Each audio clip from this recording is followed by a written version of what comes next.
Florent Pagny va momentanément quitter la France pour retrouver sa chère Patagonie.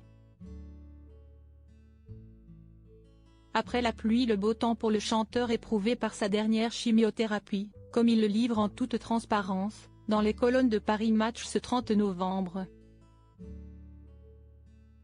Il semble loin le temps de ce premier message vidéo sur Instagram qui prévenait les fans de Florent Pagny que quelque chose de grave venait de se passer, l'obligeant à mettre fin séance tenante à sa tournée anniversaire.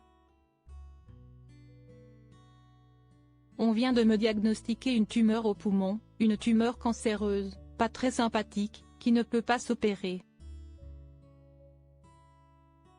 Je vais entrer dans un protocole de 6 mois de chimiothérapie, de rayon X, ce qui fait que je suis désolé,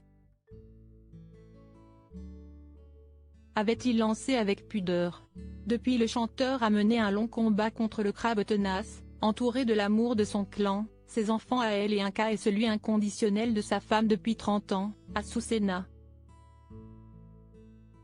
Dans les colonnes de Paris Match ce 30 novembre 2023, le chanteur, qui se trouve désormais au chapitre du contrôle, le prochain aura lieu à la mi-janvier 2024, se livre sur son combat. Il assure ne s'être jamais vu mourir. Ça a toujours quand même été assez modéré mon histoire. Je n'ai pas eu de métastases partout, ça n'a toujours été qu'une tumeur ou un ganglion isolé, indique-t-il. Pourtant le dernier protocole a été particulièrement dur à encaisser. Je me suis fait défoncer, se remémore l'artiste. Sous les morts il y en a qui font les morts très bizarrement, cette chimio m'a laissé les cheveux et la barbe, mais en revanche elle a détruit mes cellules, confie-t-il. À un moment donné je n'avais plus de globules blancs, plus de globules rouges, plus de plaquettes. Le seuil le plus bas pour ces dernières est 20 000, j'étais tombé à 12 000. Donc les médecins m'ont dit là il va falloir vous perfuser et vous transfuser. L'interprète de Ma liberté de penser se souvient avoir senti qu'il perdait ses forces. Il est alors au Portugal et décide de rentrer, il ne supporte pas la chaleur excessive du pays.